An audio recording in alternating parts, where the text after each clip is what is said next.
बिस्मिल्लाहिर्रहमानिर्रहीम। हमारा आज का टॉपिक है वो एक सब टॉपिक है जिसका शार्स क्रिस्टोफर ट्रांसफॉर्मेशन का सब टॉपिक है। सब टॉपिक का नाम है polygonal regions. Schwarz Christoffel transformation में ये एक फार्मूला है, ये एक फार्मूला पेश किया जाए जो कि हमें कन्फॉर्मल मैपिंग का डेरिवेटिव देता है upper half plane on polygonal region. देखते हैं हम पॉलीगॉनल रीजन क्या, इस बारे में एक शेर हासिल बहस करते हैं कि what are the polygonal regions. ये हेडिंग आप देख रहे हैं, यहाँ इस वक्त कर्सर ब्लिंक कर रहा है, तो देखते हैं इसकी डेफिनेशन क्या है, जरा गौर से समाप्त फरमाएं। A polygonal region in the complex plane is a region that is bounded by a simple connected piecewise smooth curve consisting of a polygon and the endpoints of the line segments in the polygon are called vertices of a polygon। अच्छा, ये देखिए कि ये polygonal reason जिस चीज से bound, जो curve इसे बाउंड कर रहा है पॉलीगॉनल रीजन को, उसकी पहला वस्फ है सिंपल। दूसरी बात यह है कि वो कर्व कनेक्टेड हो। तीसरी बात यह है कर्व पीस वाइज। चौथी बात यह है कि वो कर्व स्मूथ हो। तो ये सारी डेफिनेशंस ऐसी डेफिनेशंस हैं जो हमने ऑलरेडी डिस्कस की हुई हैं, जो हमने अपने प्रीवियस लेक्चर्स में पढ़ी हुई है। This is the previous knowledge कि सिंपल कर्व क्या होता है। स्टूडेंट्स बिल्कुल कॉम्प्लेक्स एनालिसिस पढ़ने वाले अच्छी तरह जानते हैं कि सिंपल क्या है, कनेक्टेड क्या होता है, पीस वाइज क्या होता है, स्मूथ क्या होता है। तो पॉलीगॉनल रीजन कॉम्प्लेक्स प्लेन में ऐसा रीजन है जो कि इन चार खूबियों वाले कर्व से बाउंड होता है, और जो बनने वाली पॉलीगॉन होती है उसके एंड पॉइंट्स जो होते हैं लाइन सेगमेंट के, वो पॉलीगॉन के लाइन सेगमेंट्स के जो एंड पॉइंट्स होते हैं उनको वर्टिसेस ऑफ द पॉलीगॉन कहते हैं। अच्छा जी, अब यहाँ दो टाइप्स हैं जो पॉलीगॉन बनेगी। एक होगी बाउंडेड पॉलीगॉन रीजन, एक इस किस्म का।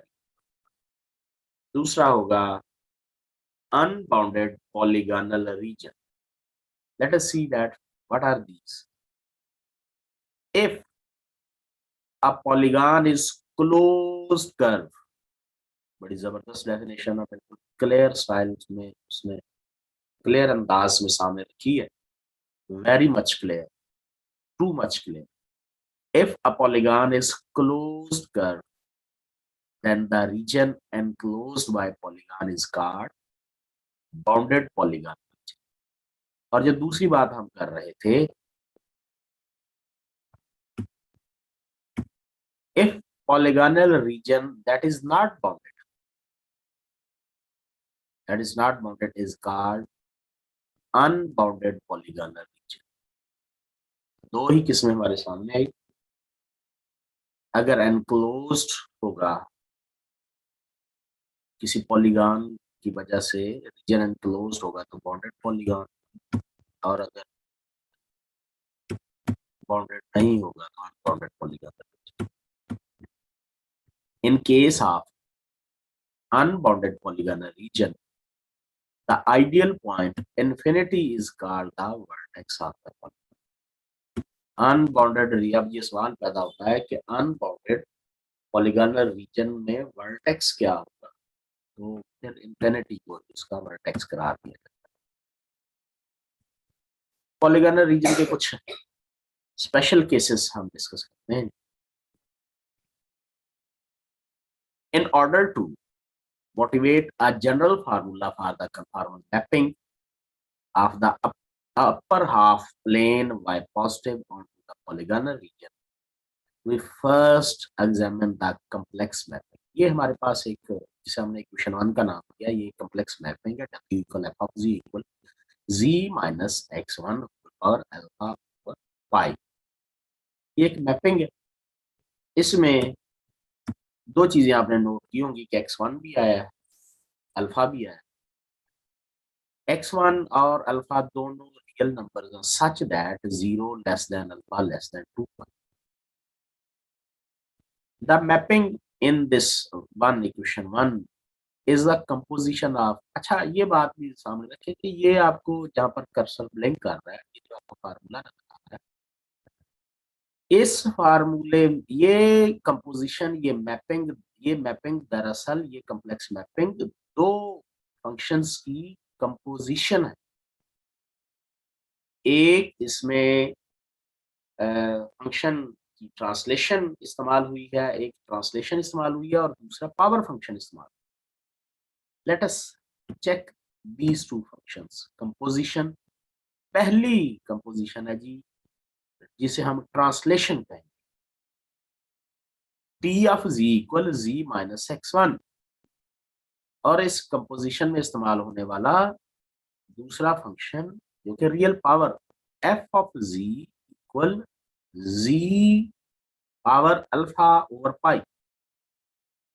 ये जो दो आपको नजर आ रहे हैं, टी ऑफ जी और एफ, इन दोनों की कंपोजिशन के रिजल्ट का नाम है ये जो W complex mapping. Because x1 is a real, t translates in a direction parallel to the real axis. ये जो ट्रांसलेशन है हमारे पास टी ऑफ जी, ये ट्रांसलेशन, रोटेशन, ये शिफ्टिंग, स्केलिंग, ये क्या चीजें होती हैं. तलबा ने जब बीएस मैथ में दाखिला लेते हैं तो पहले ही सेमेस्टर में उन्हें जब कैलकुलस पढ़ते हैं तो थॉमस कैलकुलस में भी ये चीज मौजूद है कि उनको ये रोटेशन, ट्रांसलेशन, स्केलिंग, शिफ्टिंग, ये चीजें पढ़ाई जाती. तो ये हमारे पास ट्रांसलेशन है. तो ये कैसी ट्रांसलेशन है? ये जो T translates in the direction parallel to the real axis. Under the translation, the x-axis is mapped onto u-axis.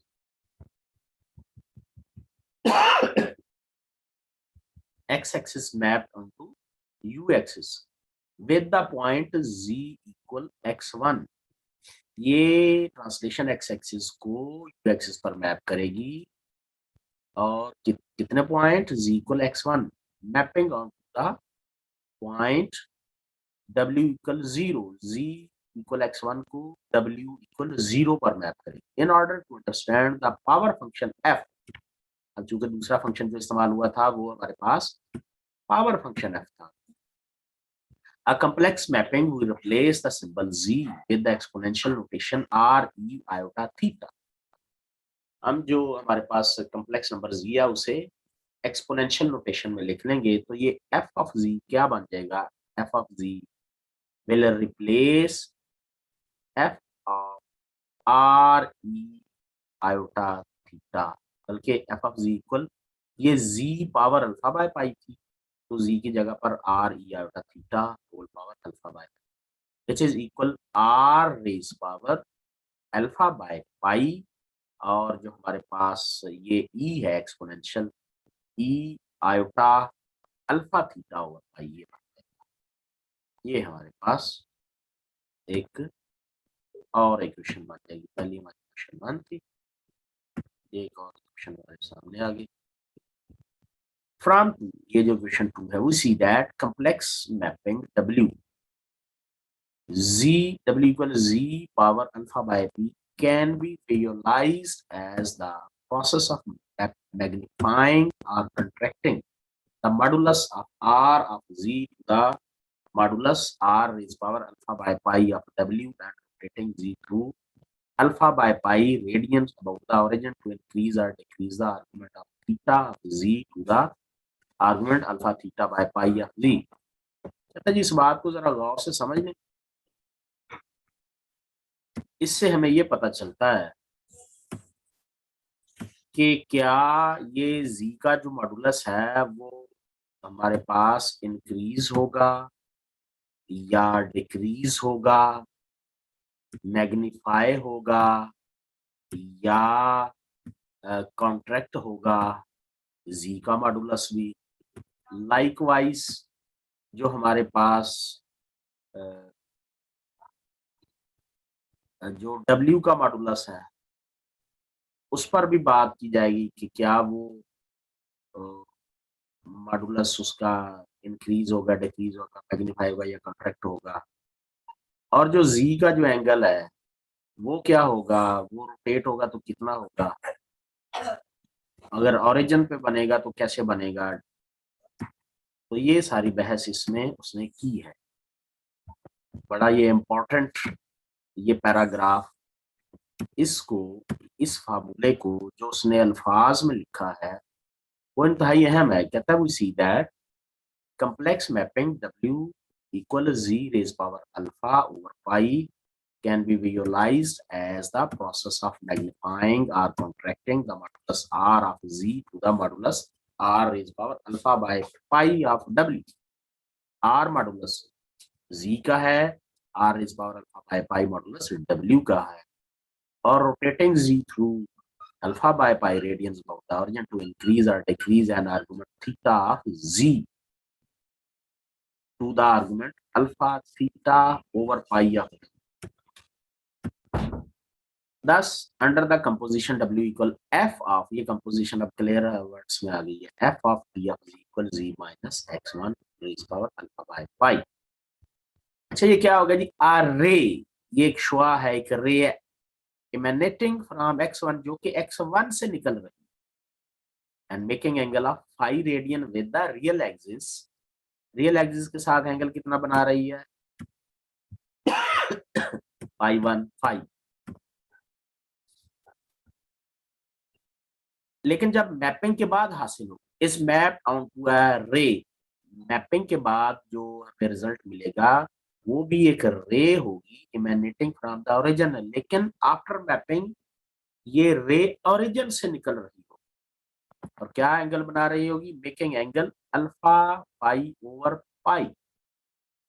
वो जो x1 से निकल रही थी एंगल फाई बना रही थी, मैपिंग के बाद उसका angle alpha pi over pi होगा with radian with the real axis. ये आप ऐसे मुलाहाजा कर सकते। ये देखिए मैपिंग से पहले रे इमेनेटिंग फ्रॉम x1 से निकल फाई एंगल बना रही है विद द रियल एक्सिस, लेकिन जो इमेज है मैपिंग के बाद है वो रे ओरिजिन से निकल रही है और alpha pi over pi with the real axis angle बना रही है। Now consider the mapping of one which maps the half plane y positive onto the unbounded polygonal region with a single vertex has that derivative। अब उसका derivative लीजिए तो क्या बनता है, पावर शुरू में पावर से 1 - 1। इक्वेशन 3 होगी। सिंस इसका डेरिवेटिव नॉन नेगेटिव है, नॉन जीरो है, अगर जी एक्स प्लस आयोटा वाई है, वाई पॉजिटिव है, तो फिर it follows that W equal f of z is a conformal mapping at any point z with y positive। In general, we will use the derivative f dash f to describe conformal mapping the upper half plane y positive onto the arbitrary polygonal region।